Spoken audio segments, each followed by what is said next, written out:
के करा पे करबया सरवा ससुरवा नाही जईबई हो बालम जी। के करा पे करबया सरवा ससुरवा नाही जईबई हो बालम जी। सासू नाही आपन ननद नाही आपन, सासू नाही आपन ननद नाही आपन।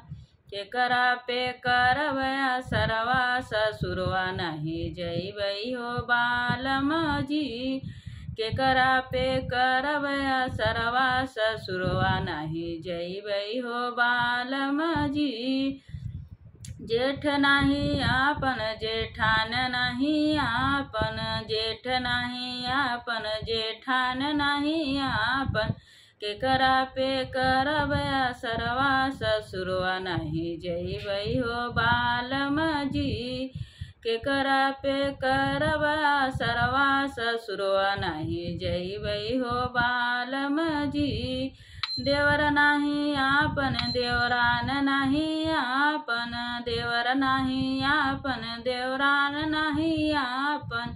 के करा पे करबया सरवा ससुरवा नाही जईबई हो बालम जी। के करा पे करबया सरवा ससुरवा नाही जईबई हो बालम जी।